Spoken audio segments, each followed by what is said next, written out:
Baik, bismillahirrahmanirrahim. Assalamualaikum warahmatullahi wabarakatuh. Waalaikumsalam warahmatullahi wabarakatuh. Innal hamdalillah nahmaduhu wa nasta'inuhu wa nastaghfiruh wa na'udzu billahi min shururi anfusina wa min sayyiati a'malina may yahdihillahu fala mudilla lahu wa may yudlil fala hadiya lahu. Asyhadu an la ilaha illallah wa asyhadu anna Muhammadan abduhu wa rasuluhu amma ba'du. Teman-teman yang saya hormati beserta Ibu dosen Ibu Dr. Diana Silaswati MPD selaku mata kuliah dosen telaah dan budeks. Kami dari kelompok 2 Madrasah Ibtidaiyah. Di sini dengan judul relevansi antara kurikulum dengan buku teks bahasa Indonesia kelas 1 Madrasah Ibtidaiyah Persis 23 Cirenyi.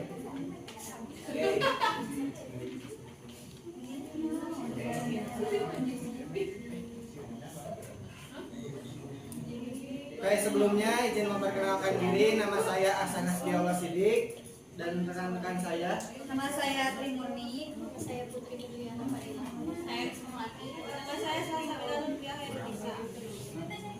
Oke, mulai langsung ke pembahasan, ke pendahuluan. Teman-teman boleh dilihat gambar di depan. Ya. Jika teman-teman setelah menjadi seorang guru, bayangkan jika mengajar dengan buku yang tidak sesuai, apa yang akan terjadi? Siswa akan bagaimana? Akan bingung. Guru pun sama akan kesulitan atau bingung juga untuk mencapai target pembelajaran. Nah, tentunya hal itu akan menghambat kepada masa depan anak. Oleh karena itu, kelompok kami sudah melakukan telaah terhadap keterkaitan antara kurikulum dan buku teks sebagai bagian dari tugas mata kuliah telah kurikulum dan buku teks. Nah, penelitian ini bertujuan untuk menganalisis relevansi antara kurikulum Merdeka dengan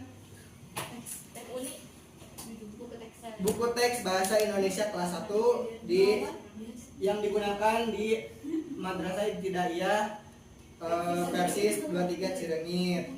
Kami meninjau dari aspek kesesuaian isinya, metode penyajian hingga pendekatan pembelajarannya. Hasil dari kajian ini diharapkan dapat membantu guru menyusun buku atau menjadi alat yang efektif dan tepat yang digunakan dalam mencapai tujuan pendidikan khususnya di tingkat madrasah ibtidaiyah. Dan metode penelitiannya menggunakan metode kuantitatif deskriptif dengan menganalisis fakta-fakta yang ada seperti buku dan kesesuaian lainnya. Sumber datanya ada dokumen pendidikan, terutama pencapaian pembelajaran, tujuan pembelajaran untuk mata pelajaran bahasa Indonesia kelas 1 sesuai dengan kurikulum Merdeka. Selanjutnya akan dipaparkan oleh saudari Trimurni. Kepadanya dipersilahkan. Baik, landasan teori pada hasil laporan kami yaitu terdapat 2 aspek. Yang pertama mengenai kurikulum dan yang kedua mengenai buku teks. Yang pertama, kurikulum mencakup beberapa poin, yaitu pengertian kurikulum itu sendiri merupakan suatu perangkat yang dijadikan acuan dalam mengembangkan proses pembelajaran yang berisi kegiatan-kegiatan siswa yang akan diusahakan untuk mencapai suatu pembelajaran. Khususnya dan tujuan pendidikan itu secara umum dikutip oleh Imas Kurniasi dan Berlin Sani pada tahun 2014 halaman 6. Maka dapat disimpulkan dari para ahli tersebut, kurikulum adalah seperangkat rencana dan kegiatan yang menjadi pedoman dalam proses pembelajaran, mencakup isi, tujuan, metode, dan materi ajar. Kurikulum juga dirancang untuk membantu siswa mencapai tujuan pembelajaran baik secara khusus maupun umum melalui pengalaman belajar yang berlangsung di dalam maupun di luar kelas. Kurikulum juga berperan sebagai acuan utama bagi guru dan sekolah dalam mengatur jalannya pendidikan agar selaras dengan tujuan pendidikan nasional. Kemudian yang kedua yaitu fungsi dan peranan kurikulum. Menurut Dina Sanjaya pada tahun 2008, fungsi kurikulum meliputi fungsi konservatif atau mempertahankan nilai, kritis dan evaluatif atau menganalisis nilai, serta kreatif atau mengembangkan nilai baru. Dan sedangkan peranan kurikulum itu sebagai sarana untuk membentuk kepribadian siswa sesuai dengan nilai budaya dan kebutuhan masyarakat. Dapat ditarik kesimpulan bahwa fungsi kurikulum adalah sebagai pedoman utama dalam proses pendidikan untuk membantu mencapai tujuan pembelajaran baik secara umum maupun khusus. Kurikulum juga berfungsi menjaga nilai-nilai yang sudah ada, mengkaji ulang nilai tersebut serta menciptakan gagasan baru sesuai perkembangan zaman. Sementara itu, peran kurikulum itu sendiri adalah sebagai acuan dalam merancang pembelajaran, mengatur kegiatan mengajar, dan mengevaluasi hasil belajar. Selain itu, kurikulum juga sangat berperan penting dalam membentuk karakter dan kepribadian siswa agar sesuai dengan budaya serta tuntutan masyarakat dan perkembangan global. Untuk poin yang ketiga, yaitu mengenai komponen kurikulum.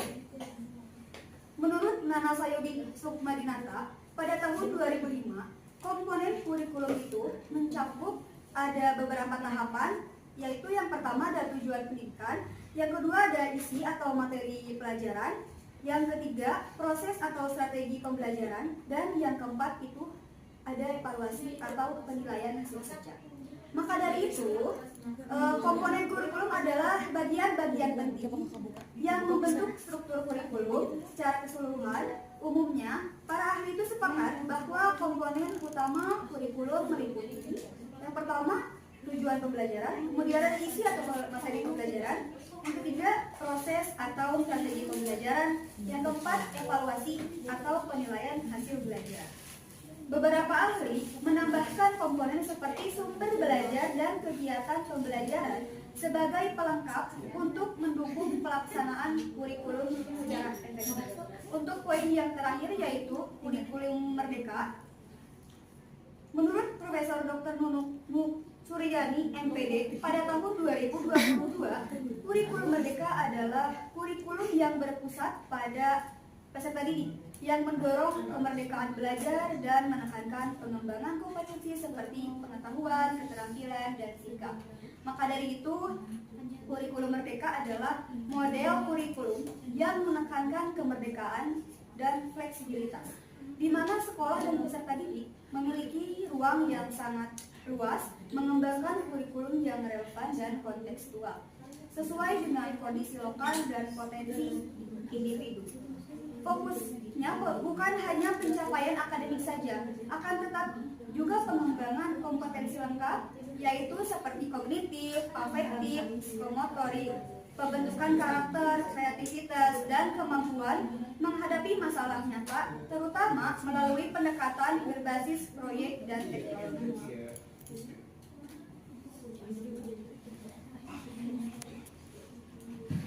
Yaitu pengertian buku teks. Buku teks adalah buku yang berisi uraian bahan tentang mata pelajaran atau bidang studi tertentu yang disusun secara sistematis dan telah diseleksi berdasarkan tujuan tertentu, orientasi pembelajaran dan perkembangan siswa untuk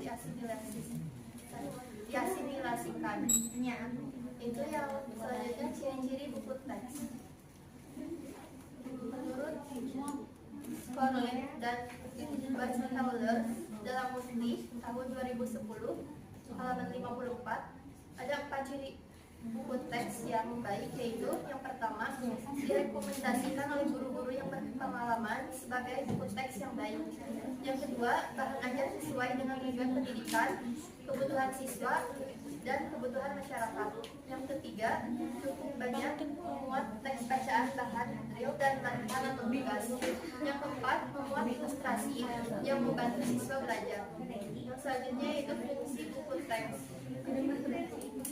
Menurut Musli, tahun 2010, halaman 52, buku teks berfungsi sebagai sarana pengembang bahan dan program dalam kurikulum pendidikan, sebagai sarana pelancar tugas akademik guru, sebagai sarana pelancar pencapaian tujuan pembelajaran, yang terakhir sebagai sarana pelancar efisiensi dan efektivitas kegiatan pembelajaran.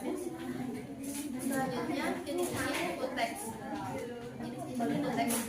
Menurut Tarigan, tahun 1986, halaman 29, jenis-jenis buku teks dapat diklasifikasikan berdasarkan 4 dasar, yaitu yang pertama, berdasarkan mata pelajaran atau bidang studi seperti yang digunakan di satuan pendidikan sekolah dasar, SMP, SD, dan SMA. Yang kedua, berdasarkan mata kuliah dalam bidangnya seperti yang digunakan di perguruan tinggi. Yang selanjutnya, berdasarkan penulisan buku teks yang dapat ditemukan pada setiap jenjang pendidikan. Yang terakhir, berdasarkan jumlah penulis buku teks, terdapat buku teks dengan penulis tunggal dan buku teks dengan penulis berkelompok. Yang selanjutnya, buku teks dan kurikulum. Menurut Tarigan, tahun 1986, halaman 66 sampai halaman 67, hubungan antara buku teks dan kurikulum dapat dijelaskan melalui 4 kemungkinan. Yang pertama, kurikulum mendahului buku teks. Yang kedua, buku teks mendahului kurikulum. Yang ketiga, buku teks dan kurikulum serentak dimulakan. Dan yang terakhir, buku teks dan kurikulum lahir sendiri-sendiri. Yang dimaksud dari lahir sendiri-sendiri itu, buku teks dan kurikulum tidak selalu dibuat secara bersamaan tanpa ada keterkaitan langsung, sehingga keduanya tidak selalu berintegrasi secara langsung. Yang selanjutnya, kualitas buku teks. Menurut Greni dan Fendi dalam Tarigan tahun 1986, halaman 20 hingga 21, buku teks yang berkualitas harus memenuhi 10 kategori, yaitu buku teks harus menarik minat siswa yang menggunakannya, buku teks harus mampu memberikan motivasi kepada pembacanya, buku teks harus memuat ilustrasi yang menarik hati para siswa, buku teks harus mempertimbangkan aspek-aspek linguistik sehingga sesuai dengan kemampuan siswa. Yang selanjutnya, isi buku teks harus berhubungan erat dengan pelajaran-pelajaran lain. Terus, buku teks harus dapat menstimulasi dan merangsang aktivitas pribadi para siswa. Buku teks harus dengan sadar dan tegas menghindari konsep-konsep yang samar dan tidak biasa agar tidak membingungkan siswa. Yang selanjutnya, buku teks harus mempunyai sudut pandang yang jelas dan logis sehingga menjadi landasan bagi pemakainya. Buku teks harus mampu memberi penangkapan dan penekanan pada nilai-nilai anak dan orang dewasa. Yang terakhir, buku teks harus menghargai perbedaan pribadi para siswa dan orang dewasa dan pemakainya. Yang selanjutnya, penilaian buku teks. Penilaian buku teks menurut Musli pada tahun 2010 didasarkan pada 4 unsur kelayakan utama, yaitu yang pertama, kelayakan isi buku teks dinilai berdasarkan 3 indikator utama, yaitu yang pertama, kesesuaian uraian materi dengan standar kompetensi atau SK dan kompetensi dasar atau yang terdapat dalam kurikulum atau pelajaran terkait. Yang kedua, keakuratan materi. Yang ketiga, materi pendukung pelajaran yang relevan dan memadai untuk membantu pemahaman siswa. Yang kedua, kelayakan penyajian buku teks dinilai berdasarkan 3 indikator utama, yaitu yang pertama, teknik penyajian yang mencakup sistematika penyajian, runtutan isi, dan keseimbangan tambah dalam buku teks. Yang kedua, penyajian pembelajaran yang sistematis dan terstruktur agar dapat mendukung proses belajar. Yang ketiga, kelengkapan penyajian materi dalam buku seperti pendahuluan, isi, dan penutupan yang harus ada untuk memberikan struktur yang jelas dan lengkap dalam buku teks. Yang terakhir, kelayakan bahasa dapat dilihat dari aspek komunikasi buku terhadap pembaca dengan indikator yang pertama, kesesuaian bahasa dengan tingkat perkembangan siswa. Yang kedua, kekomunikatifan bahasa sehingga mudah dipahami. Yang ketiga, keruntutan dan keterpaduan alur pikir. Dan yang terakhir, kelayakan kegrafisan nilai berdasarkan aspek visualisasi buku teks dengan indikator. Yang pertama, ukuran buku yang sesuai, desain kulit buku yang menarik dan informatif, dan yang terakhir, desain bagian isi yang mendukung pemahaman materi.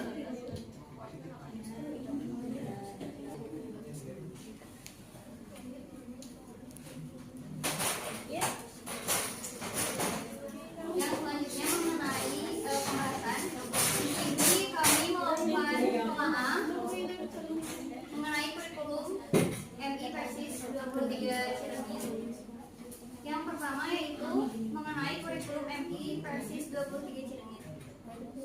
Kurikulum di MI Persis 23 Cirebon sudah menerapkan kurikulum merdeka di kelas 1, kelas 3, dan kelas 5 sesuai keputusan Mendikbud Ristek nomor 56 tahun 2022. Komponen operasional dalam kurikulum mencakup bab 1 sampai bab 5 yang terdiri dari bab 1 mengenai karakteristik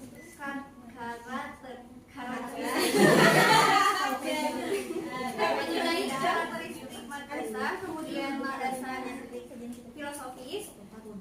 Bab 2 yaitu mengenai visi misi dan tujuan. Bab 3 mengenai perancangan pembelajaran. Bab 4 mengenai strategi pelaksanaan, dan bab 5 mengenai evaluasi dan penelitian. Selanjutnya, kami melakukan telaah kesesuaian komponen kurikulum MI Persis 23 Cirebon yang sudah dijelaskan dalam landasan teori bahwa komponen kurikulum terdiri dari tujuan, isi, strategi, dan evaluasi. Yang pertama yaitu tujuan MI Persis 23 Cirebon memuat kekhasan yang meliputi 5 indikator yang akan selalu dikembangkan sebagai nilai-nilai yang menjiwai kebijakan dan praksis pendidikan di madrasah. Yang kedua, isi meliputi materi pembelajaran yang dibuat parsial berdasarkan materi pembelajaran, rencana pembelajaran, mata pelajaran yang disesuaikan dengan capaian pembelajaran, tujuan pembelajaran, alur tujuan pembelajaran, dan evaluasi. Kemudian materi juga ditambah dengan P5 dan P4 RA.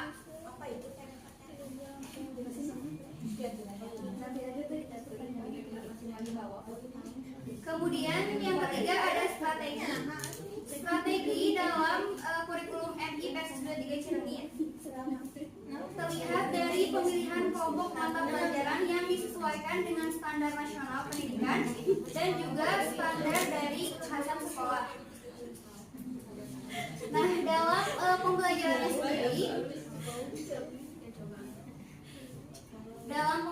sendiri, MI Persis 23 Cirebon ini tersirat implementasi model pembelajaran seperti problem based learning, project based learning, dan inquiry based learning, serta strategi pembelajaran yang lain untuk mengakomodir perbedaan karakteristik peserta didik. Yang keempat yaitu evaluasi. Evaluasi dilakukan secara reguler, yaitu jangka panjang 1 tahun sekali dan jangka pendek 1 tahun sekali dan jangka panjang 4 tahun sekali, dengan mempertimbangkan perubahan yang terjadi baik perubahan kebijakan maupun update perkembangan terkini dalam proses pembelajaran. Selanjutnya akan disampaikan oleh Staf Tadi. Di sini kami mengidentifikasi buku teks bahasa Indonesianya, yang mana judul buku bahasa Indonesia ini berjudul Bahasa Indonesia Kamu Bisa untuk SD atau MI kelas 1 edisi revisi, yang mana ditulis oleh Sofi Dewayani dengan ilustrator, kontributor yang telah ada di depan. Dan buku teks ini terbitkan oleh Kementerian Pendidikan, Kebudayaan, Riset dan Teknologi pada tahun 2023. Tebal buku ini berjumlah 238 halaman. Dan selanjutnya yaitu adalah pengkajian buku teks bahasa Indonesia kelas 1 MI versi 23 Cerengit berdasarkan BNSP. BNSP itu ialah Badan Nasional Standar Pendidikan, yang mana dalam pengkajian buku berdasarkan BNSP ini ada 4 faktor yang akan dinilai. Yang pertama ada tentang kelayakan isi, kedua tentang kelayakan penyajian, ketiga tentang kelayakan kegrafikaan, dan keempat tentang kelayakan bahasa. Pengkajian yang pertama yaitu tentang kelayakan isi. Kelayakan isi ini mencakup kelengkapan materi buku, yang mana buku teks ini sudah sesuai dengan tujuan pembelajaran dan capaian pembelajaran.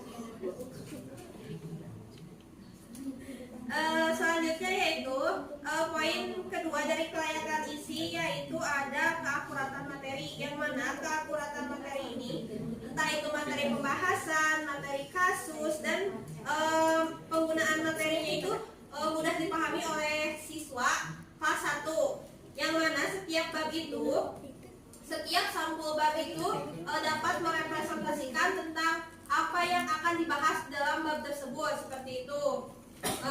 Dan tidak lupa juga setiap bab itu diawali dengan pertanyaan pemantik yang dapat merangsang kreativitas siswa.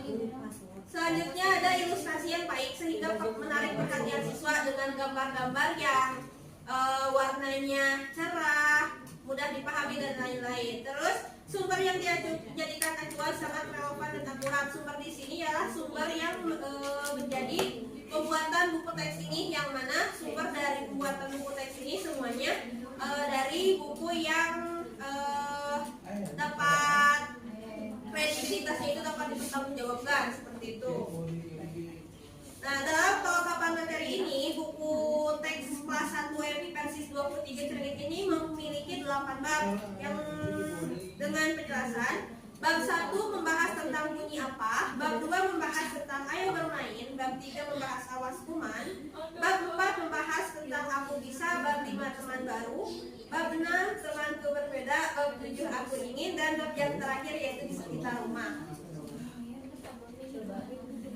Dan pengkajian menurut BNSP yang kedua yaitu ada kelayakan isi, yang mana kelayakan isi ini membahas tentang konsistensi dalam sistematika penyajian dalam setiap bab.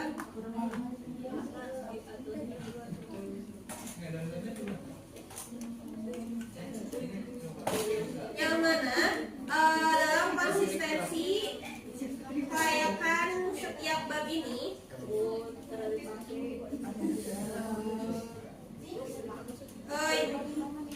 sistematika penyajiannya itu yang seperti tadi, mudah dipahami, disertai dengan pertanyaan pemantik, disertai dengan gambar, dan dalam setiap bab itu pasti diawali dengan menyimak cerita yang disampaikan oleh guru.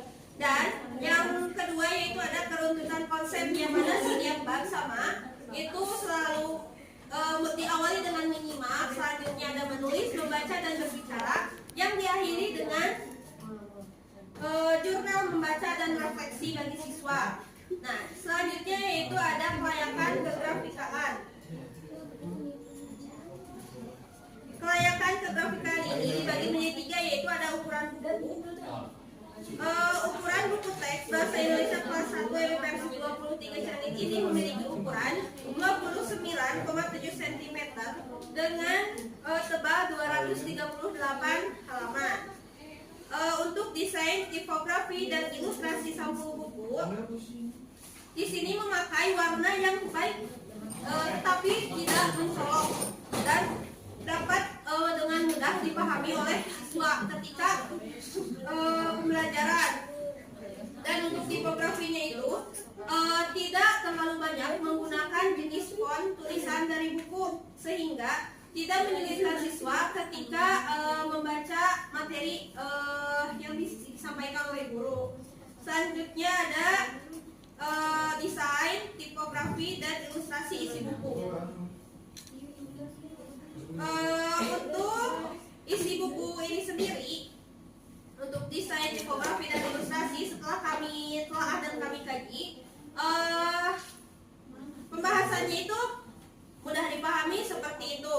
Dan untuk yang terakhir yaitu ada kelayakan bahasa, yang mana kelayakan bahasa ini dalam penyampaian materi dalam buku teks Bahasa Indonesia kelas 1 MI Persis 23 Cilenyi ini, penulisan materinya itu sudah sesuai dengan ejaan yang disempurnakan, dan penulisannya itu sesuai dengan pembuatan struktur kalimat, keefektifan kalimat, kebakuan istilah yang disesuaikan kembali dengan tingkat perkembangan sosial dan emosional siswa kelas 1. Namun dalam kelayakan bahasa ini, dalam buku teks Bahasa Indonesia ini tidak mempunyai glosarium, yang mana untuk mengetahui bahasa-bahasa teknis itu kurang seperti itu. Selanjutnya akan dilanjutkan oleh Risma.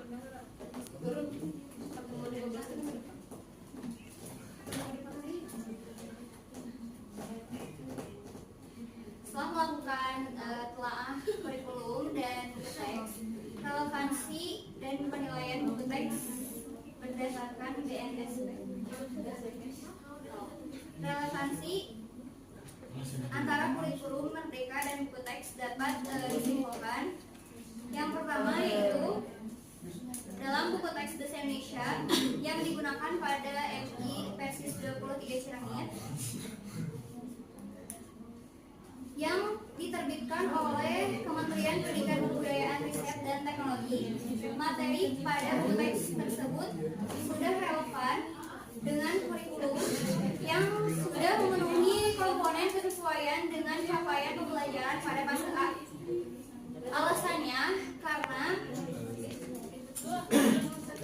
pada buku tersebut, pada setiap babnya sudah menyajikan elemen keterampilan berbahasa yang sesuai dengan capaian pembelajaran yang sudah ditentukan. Dalam penerapannya terhadap kurikulum Merdeka, buku teks ini telah menunjukkan kesesuaian dengan prinsip kurikulum yang bersifat terpadu. Setiap bab dalam buku tidak hanya mengintegrasikan berbagai aspek keterampilan bahasa Indonesia, tetapi juga memuat keterkaitan dengan disiplin ilmu yang lain seperti ilmu pengetahuan, kemudian kewarganegaraan dan lain sebagainya. Dan isu-isu lingkungan yang menjadi proses pembelajaran yang disajikan dalam buku teks kurikulum Merdeka agar lebih komprehensif dan kontekstual sehingga memperluas wawasan peserta didik serta mendukung pengembangan kompetensi secara umum.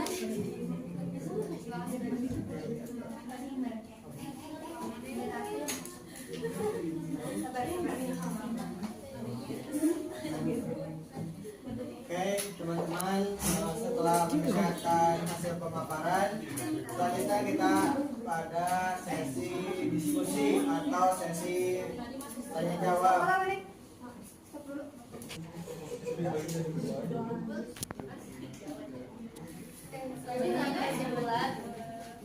Bulannya itu kurikulum Madrasah Ibtidaiyah Persis 23 Cilenyi mengikuti kurikulum nasional dengan pembagian implementasi yaitu kelas 1, kelas 3, dan kelas 5 menggunakan kurikulum Merdeka. Sementara kelas 2, kelas 4, dan kelas 5 masih menerapkan kurikulum 2013 sesuai dengan keputusan Menteri Pendidikan dan Kebudayaan nomor 56 tahun 2022 tentang pedoman penerapan kurikulum dalam rangka pemulihan pembelajaran. Dan kurikulum Merdeka di MI tersebut mencakup 6 komponen utama, mulai dari pendahuluan hingga evaluasi dan pengembangan profesional. Dan buku teks Bahasa Indonesia yang digunakan adalah terbitan Kemendikbudristek dan telah disesuaikan dengan capaian pembelajaran fase A serta prinsip keterpaduan kurikulum Merdeka sehingga mendukung penerapan kurikulum secara efektif. Oke, selanjutnya ada saran untuk dipaparkan oleh Uni.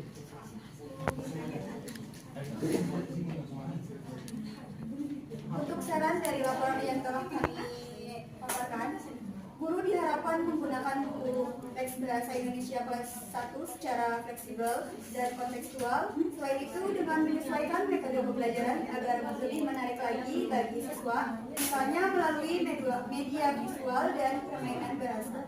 Kemudian, penyusunan buku perlu memperhatikan kesesuaian bahasa dengan perkembangan kognitif siswa serta mengintegrasikan nilai karakter budaya lokal dan ilustrasi dasar. Pemerintahan melalui Kemenag dan Kemendikbudristek diharapkan rutin mengevaluasi kualitas guru dan memberikan pelatihan kepada guru untuk mendukung implementasi kurikulum. Dengan begitu, peneliti selanjutnya diharapkan dan disarankan memperluas kajian ke jenjang kelas lain atau fokus pada aspek tertentu seperti latihan soal, keterbacaan, ilustrasi, dan penguatan ilustrasi itu. Oke, baik. Terima kasih teman-teman semuanya yang telah memperhatikan presentasi dari kelompok 2 Madrasah Ibtidaiyah. Oleh karena itu, kita tutup dengan doa. Dengan